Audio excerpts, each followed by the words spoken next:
کر دو کرم مرشد محترم. کچھ لوگ جن کی دل کی دھڑکنیں ہیں وہ تو اس کے ساتھ اللہ علم ملا لیں گے، تو جن کی دھڑکنیں خاموش ہوگی وہ کیا کریں؟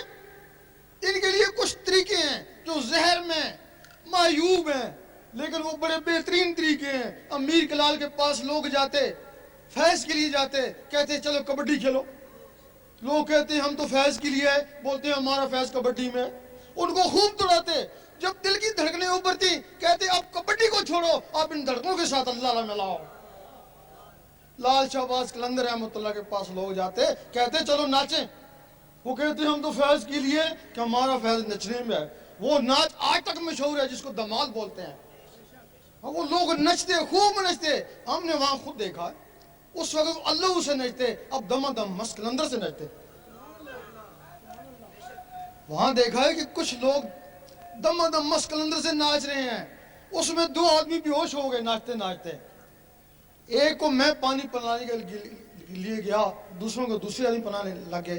پانی پلا رہا تھا، زبان بند تھی، دانت کسے ہوئے تھے، اندر سے آواز آ رہی تھی دم دم مست قلندر، دم دم مست قلندر.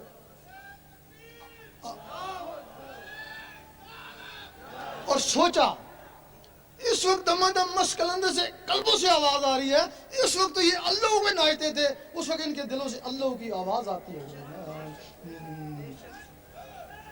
اب ایک اور آسان طریقہ ہے، اس میں نہ کبڈی کھیلنی پڑتی نہ ناچنا پڑتا ہے.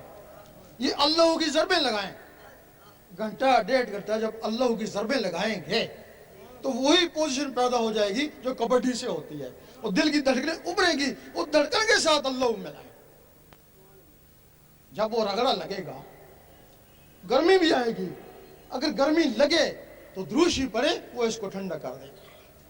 پھر اللہ کا ذکر کرے، پھر گرمی لگتی ہے، پھر دروشی پڑے، پھر وہ اس کو ٹھنڈا کر دے گا. تیرا شاہی میرا شاہی، تو ہر شاہی کون کرے گا رہنمائی؟